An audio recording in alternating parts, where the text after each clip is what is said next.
Olá, meu amigo, minha amiga. Muito bom estar com você aqui de novo. Hoje ainda gravando em modo quarentena, em modo lockdown. A gente hoje continua o assunto do vídeo anterior, né? E foi muito legal porque dessa semana eu estou gravando os vídeos em dias diferentes, apesar de estar com a mesma camiseta, né? E eu queria aproveitar, fazer um parêntese de novo. Eu não conheço o pessoal do El Cabriton. Eu não ganho nada com o pessoal do El Cabriton, mas eu sei que esses caras fazem um trabalho super sério, super legal e super interessante de apoio a artistas e movimentos e outros canais. Então, por exemplo, esse aqui, que é o título, inclusive, do nosso terceiro vídeo, né, dessa série, e é uma camiseta deles que eu comprei para poder estar aqui com vocês, para poder fazer esse vídeo. Eu queria convidar você a visitar o site do El Cabriton, está aí na descrição. Vamos dar sequência no assunto que a gente viu no vídeo anterior. A gente problematizou, né? Qual o problema que a gente tem? E já surgiu pergunta, a gente falando, pô, e como é que eu saio, como é que eu vou, como é que eu sei? Antes de chegarmos lá, que é o assunto do terceiro vídeo dessa série, que é quando a gente vai mostrar algumas coisas práticas, algumas coisas sempre que você pode aplicar no seu dia a dia, a gente vai fazer isso, mas no terceiro vídeo dessa série, né? Então eu queria convidar você a dar uma olhada, um passinho atrás e descobrir alguns mundos que resistem. E com o seguinte olhar. O assunto que a gente vai falar hoje, né, eu queria que você olhasse como uma fonte potencial de inspiração. Assim, aquilo que eu estou conversando com vocês, eu estou escrevendo manuscrito, caneta tinteiro, jeitinho antigo, sabe por quê? Amanhã ou depois eu quero voltar ao assunto, eu tenho ele aqui por escrito. E aí a gente vai batendo o nosso papo e já estimulando você, volta a escrever, volta a fazer as coisas assim mais seguras, né? É legal, tá bom?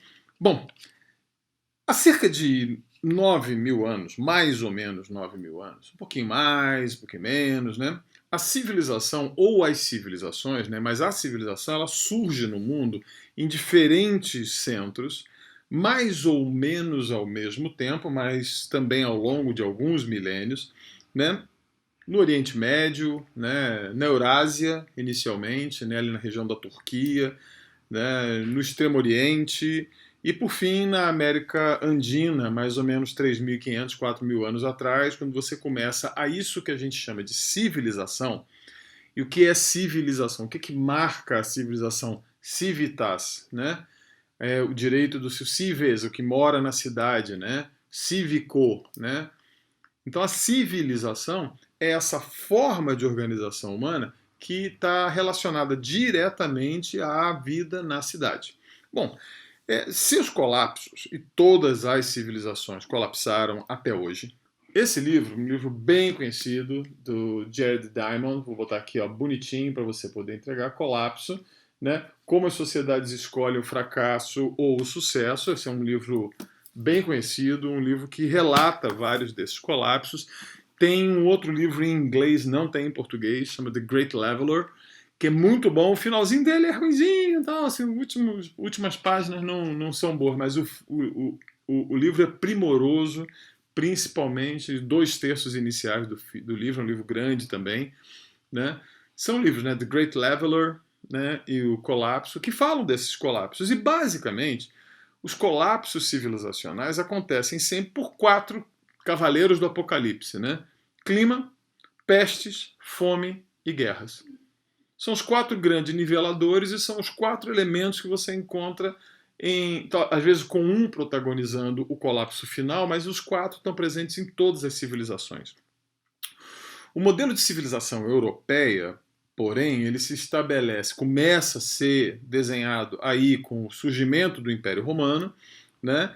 E de maneira tardia e definitiva, né? No século XVI, né? Com o aparecimento daquilo que a gente chama de Renascimento, a manufatura, depois a Revolução Industrial. Então, essa civilização da eurocêntrica que hoje se espalha por todo o mundo, ela está aí cumprindo uns 5 séculos que ela está aí e causando já aquilo que a gente vê como seu colapso.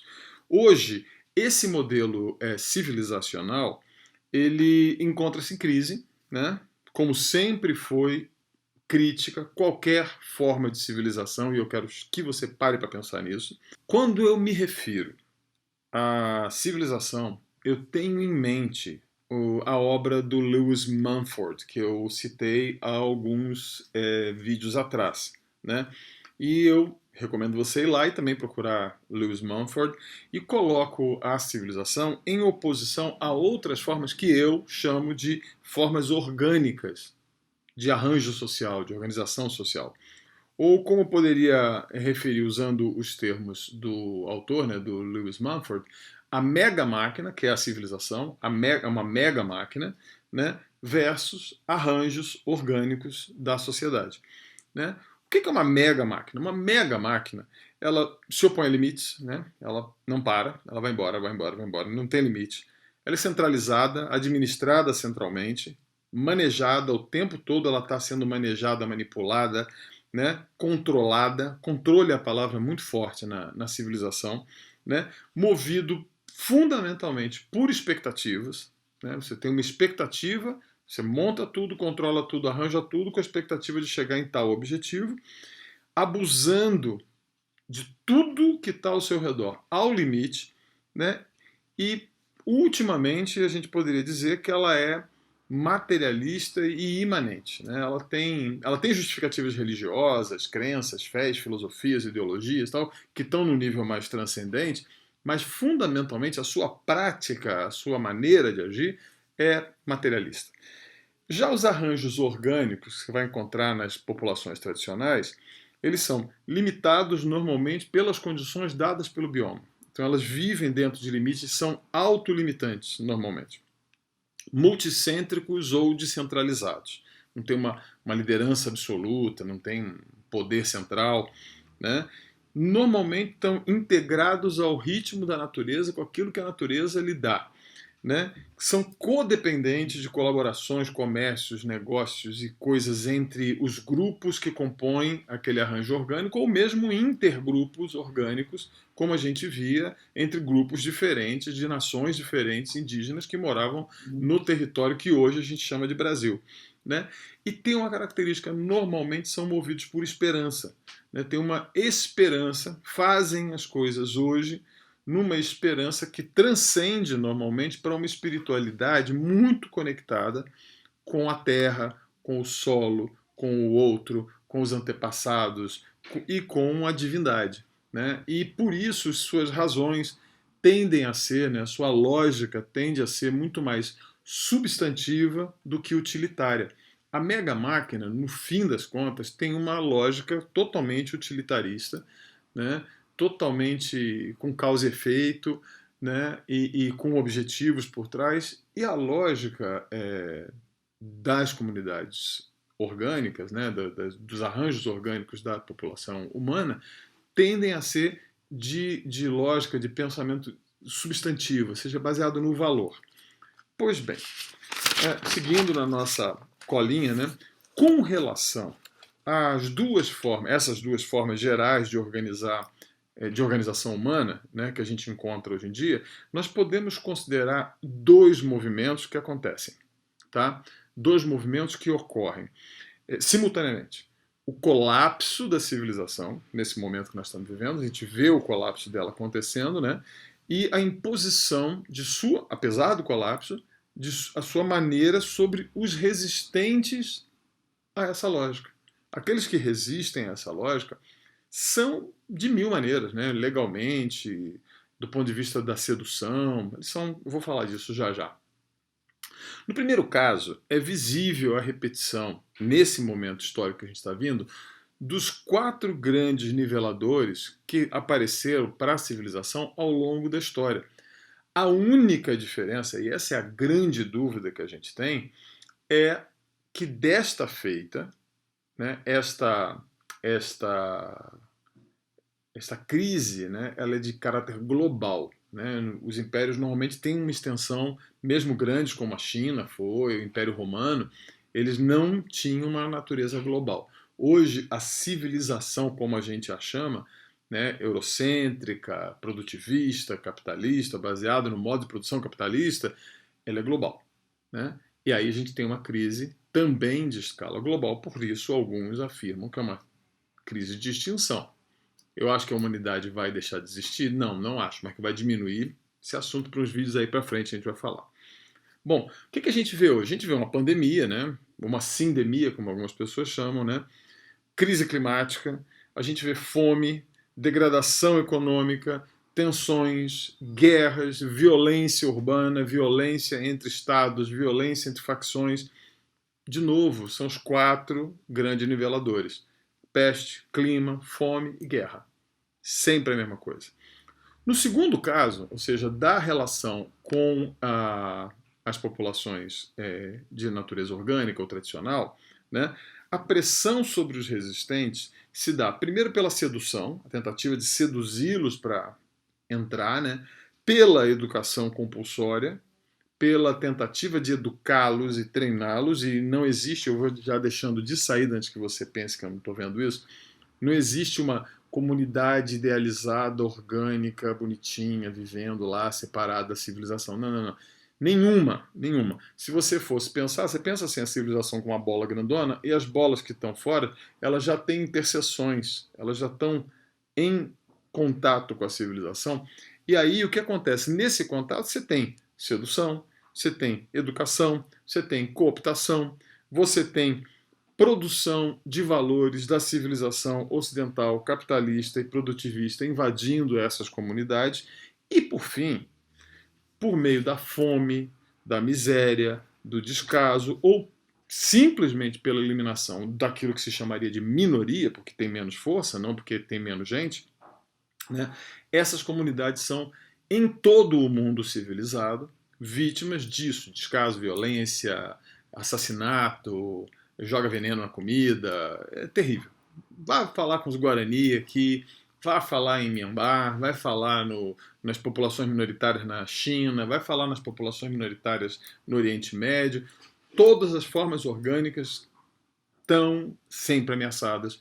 E elas podem primeiro ser seduzidas, como eu falei, ser incorporadas, ser diluídas, desaparecerem, ou desaparecerem mesmo por modo da destruição pura e simples, né, do elimínio, do extermínio e do genocídio. Né?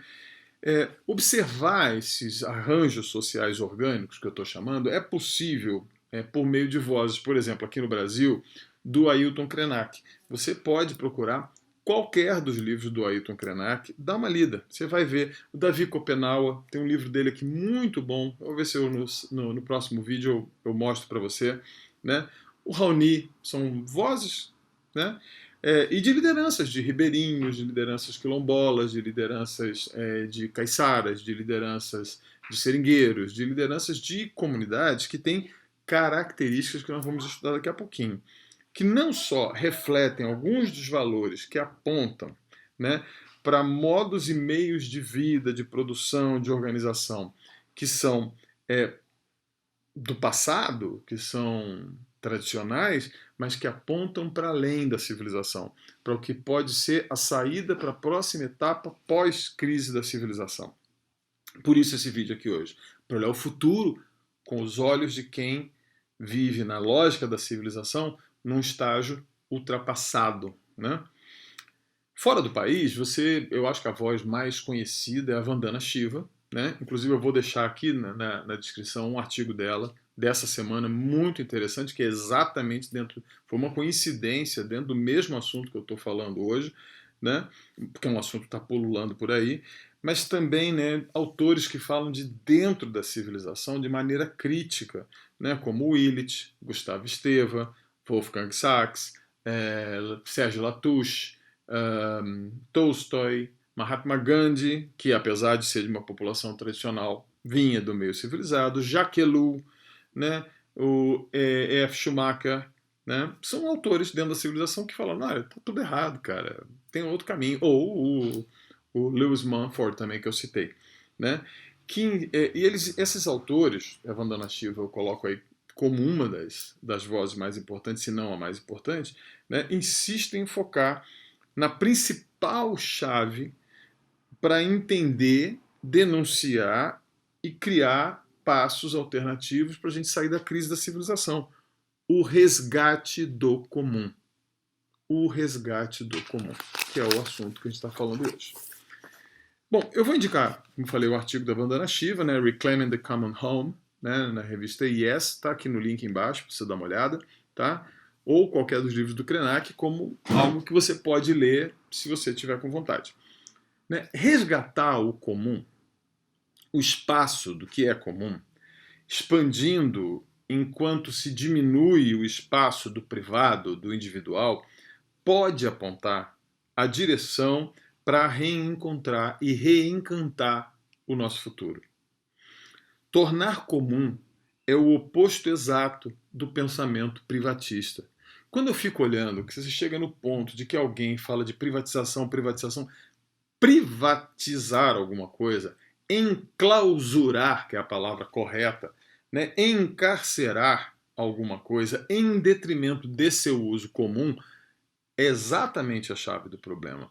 E veja bem, ser comum é muito mais do que ser público, né? É ser nosso, de maneira coletiva. Eu vou fazer aqui uma diferenciação entre público e comum, para também ficar claro que eu não estou falando da esfera pública, eu estou falando da esfera comum. Em inglês usa-se a palavra the commons. Quilombolas, seringueiros, indígenas, ribeirinhos, assim como antigamente aqui na nossa região, os faxinalenses, né, advogam 3 princípios comuns que você vai achar sempre. O acesso ao território comunitário de todos. Todos têm acesso ao território comunitário, mesmo que tenha a sua roça, o território é de todos. Trabalho solidário, os mutirões, as mingas, o puxirão, essas coisas assim. E os enormes espaços de uso comum comparados ao mínimo espaço de uso individual. E quanto mais bem integrados e quanto mais felizes, menor o espaço individual, ao contrário da ilusão que a gente tem de que a felicidade está no uso individual de alguma coisa. Bom, e aí eu vou falar desses 2 conceitos que se confrontam aqui: propriedade e território. A propriedade ou roubo. Esse é um livro clássico do Proudhon, você acha ele, domínio público, baixa na internet, posso deixar o link na descrição para você também, né, o livro do Proudhon, A Propriedade ou Roubo, usei na minha dissertação, na época que eu fiz mestrado, tá? A propriedade é um roubo. O enclausuramento, o cercamento, a apropriação do comum. Me lembro quando eu estudava os faxinalenses, que eu gastei um bom tempo estudando, eles sempre falavam do terror que eles tinham da cerca. Eles até têm uma vala, né, em volta da área de viver, onde os animais têm dificuldade de passar, a não ser... Mas não é uma vala que separa a minha propriedade da sua, é uma vala para que o bicho não passe de determinado ponto, não entra na plantação, não entra na horta. Mas a cerca é o fim do faxinal, que é a organização típica aqui da nossa região de floresta ombrófila com araucária, que é a nossa região aqui. Tá? A propriedade é um roubo. E antes de entrar nesse assunto, obviamente, eu vou ter que fazer essa diferença entre comum e público. Né? Aquilo que é público, né, é de forma delegada, é público de forma delegada, cuidado normalmente por um governo também que recebe uma delegação.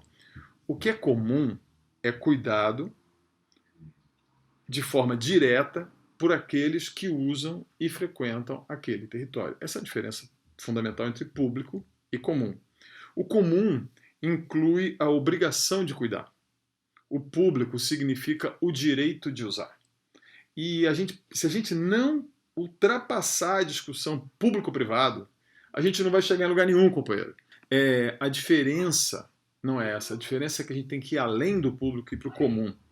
O comum inclui, como eu disse, a obrigação de cuidar. O comum não é nunca concedido ou delegado para que um outro cuide para mim.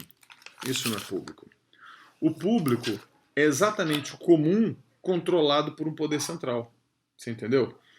O comum é aquilo que nós coletivamente zelamos por ser nosso. Aqui em casa, né, a gente passou a viver muito assim.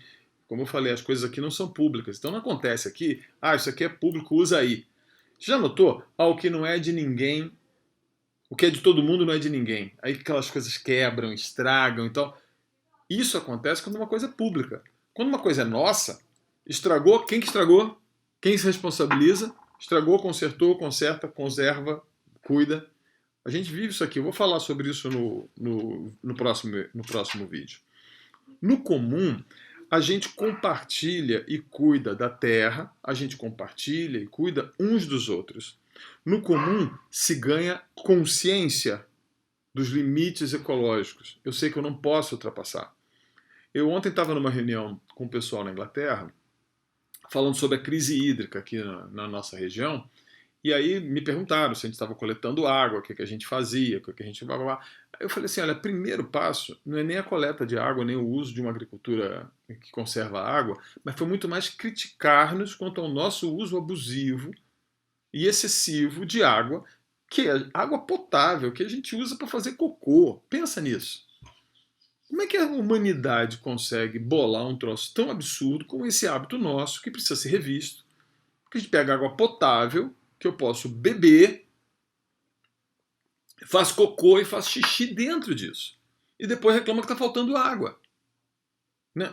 Óbvio que tem uma crise climática, óbvio que tem uma crise hídrica, óbvio que nós estamos passando uma situação terrível na questão do regime de água. Mas, meu irmão, você usa água para fazer cocô e para fazer xixi, água potável, cara, privatizada por uma entidade pública, tá bom? E com doido aí querendo privatizar.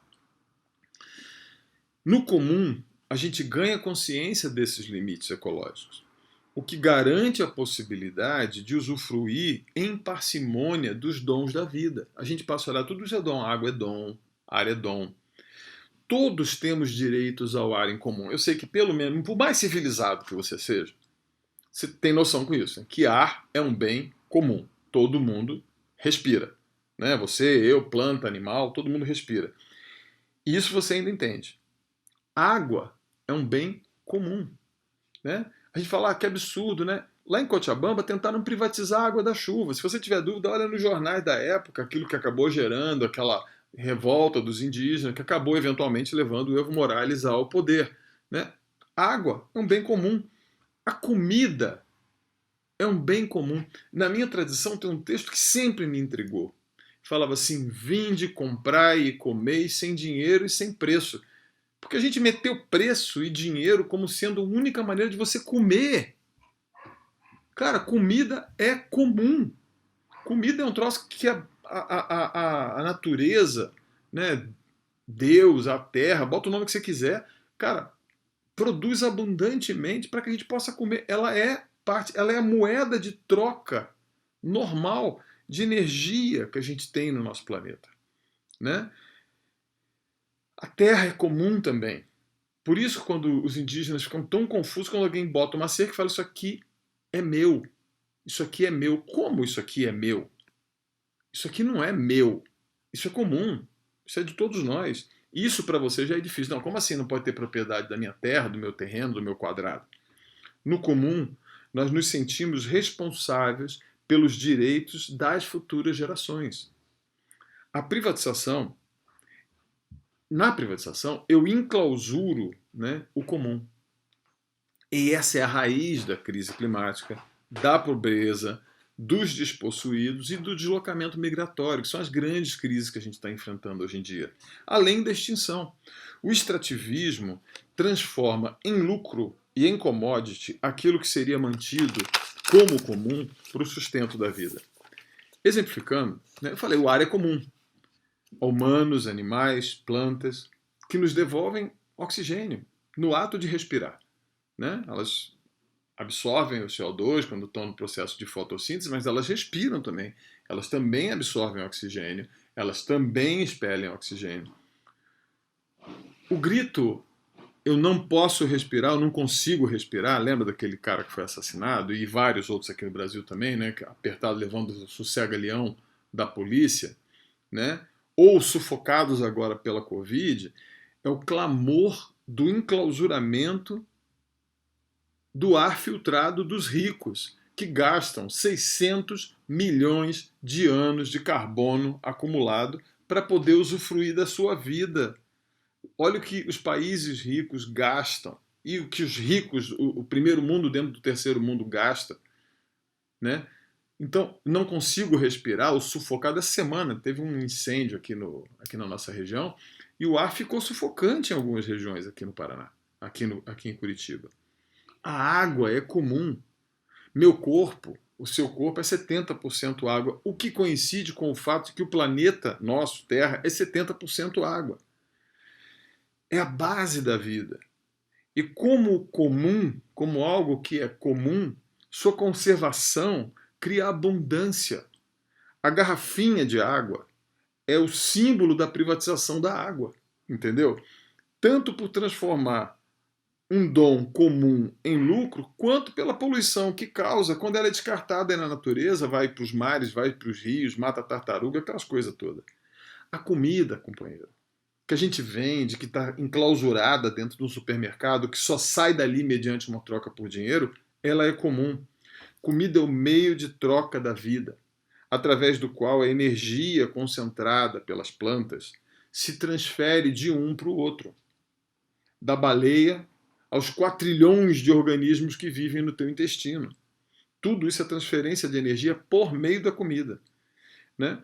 E o resultado, a fome, ela é o resultado do enclausuramento dos alimentos. É meu. Está na minha cerca. Eu me lembro de uma cena de produtor de batata na Bahia, com cerca de 3 metros de altura, arame farpado, e enterrando batata que não ia para o mercado, para que ninguém roubasse a batata, e ele enterrava não sei quantas toneladas por dia de batata.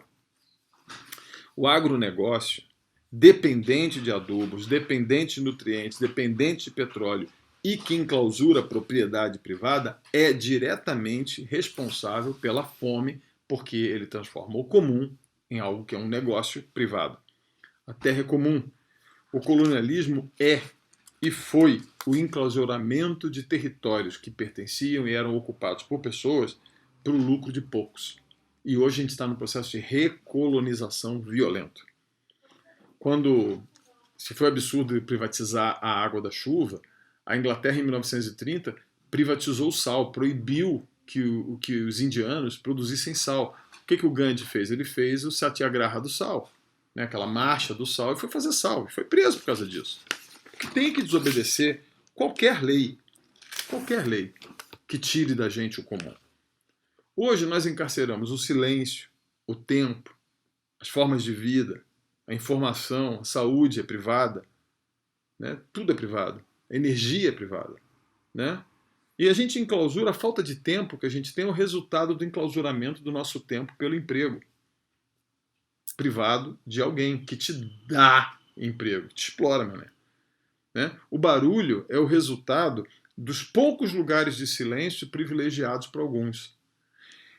A extinção é o fato de que a gente privatiza e privilegia algumas espécies como fontes de alimento e por isso a gente tira o espaço das outras espécies. E com a destruição, com a produção industrial de animais para a comida. A desinformação do WhatsApp é fruto da privatização dos meios pelos quais a informação chega até você. A doença é direto resultado da privatização da saúde e dos meios de prover saúde. Se parasse por aí, já ia ser ruim. Mas a privatização atual invade a vida. A gente está patenteando forma de vida, patenteando semente. Cara, pensa na Embrapa da vida aí. Produzir patente de semente. Como patente de semente, meu irmão? Enclausurar semente, bactéria. Isso é o fim.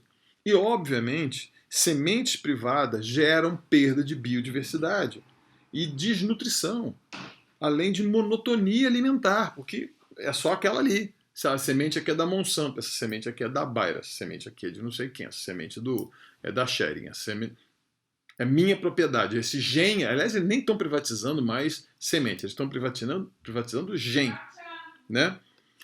As coisas que sabíamos, que ensinávamos em relacionamentos reais, também estão privatizadas.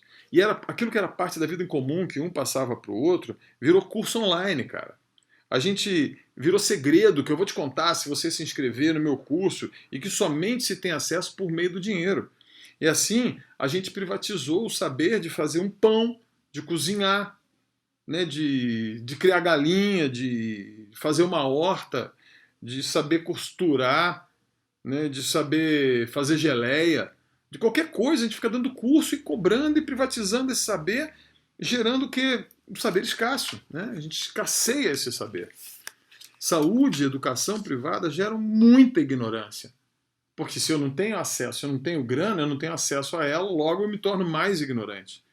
Até a vida comunitária se impede pelos muros de condomínio, pelos clubes fechados. E a segurança, a insegurança das nossas cidades está. Tem um pesquisador aqui, o Pedro Baudet, que ele demonstra isso claramente. A insegurança e os muros dos condomínios. O muro do condomínio, que tenta botar as pessoas dentro segura, é o maior criador de insegurança, porque ele destrói a vizinhança. Né? Nós recebemos as sementes, os saberes, tudo isso de graça dos nossos ancestrais. Nas comunidades tradicionais, tudo isso que eu acabei de falar sou estranho, pois o modo de vida comunitário incentiva a formação de pessoas coletivas e permite que o máximo de coisas esteja em comum. Isso desenvolve, no contrário de uma cosmovisão egocêntrica que é onde a gente vive hoje, no individualismo. Vai estudar um pouco sobre isso, você vê. A capacidade de resistir desses povos soa muito estranho para o cidadão individualista. E soa estranho o fato de 20% das pessoas no mundo estarem nessas organizações, nesses arranjos orgânicos da sociedade. Né? E elas optam por vidas comunitárias, mesmo se a vida ficar insuportável. Vai ver os caras que estão lá no Rio Doce, lá os Krenak, vai ver as pessoas que estão na Amazônia e sendo invadidas por carpinteiro. A vida dos caras é insuportável, a vida dos Guarani é insuportável. Mesmo isso significando discriminação, descaso, eles não abrem mão disso, ou tentam. As tentativas de comunidades idealizadas, urbanas, né, parecidas com a nossa aqui, não entendem nem conseguem entender isso, por isso elas não acabam durando. Elas não duram como faz as comunidades tradicionais. A chave é o conceito oposto ao de propriedade. Propriedade é um conceito oposto a um outro conceito importante para as comunidades primitivas, ou tradicionais, desculpa, primitivo foi ridículo, tá? Que é o território. As comunidades tradicionais se formam no território e reconhecem como seus irmãos, como suas irmãs, os animais, as plantas, os rios, as matas, as praias. Isso tudo é meu irmão. Isso não é coisa de espiritualidade indígena que eu vejo os caboclos aí tentando copiar na cidade, fica ridículo, ridículo, ridículo. Sem entender a territorialidade e a concepção complexa de uma relação comunitária. As comunidades tradicionais constituem parte do território, por isso que chama de irmão. Né? Eles fazem parte com estes outros elementos e eles se conectam, tudo isso na sua espiritualidade. Né? Por isso a relação povo, terra e Deus, aliás tem um livro muito interessante, Povo, Terra e Deus, do Bruggeman, né, da Edições Paulinas, bem legal, formam um todo. Não existe comunidade que consiga sobreviver, mesmo a nossa que está aqui, nós estamos nesse arranjo que vai se arranjando, né, se a gente ao fim não tiver um território. O território, que é o contrário da propriedade, é o lugar de habitação e de vida. É onde eu me uno aos meus, à minha família, e eu estendo essa família para dizer que a montanha é minha avó, o rio é meu avô, sabe? A mata é minha mãe, os animais são meus irmãos, eu faço parte disso tudo. Aí você fala, isso é coisa de animista. Não, isso é coisa de São Francisco de Assis também. São Francisco chamava irmão Sol, irmão Lua, tal, porque ele entendia ecologicamente que ele fazia parte. Propriedade é o centro da vida urbana. É onde eu me separo dos outros, do ambiente e da família, porque eu tenho a minha propriedade no meu quarto. É o meu lugar. É o lugar de domínio, de exploração. É meu. Eu faço o que eu quiser aqui. É o criador de separação e de desigualdade.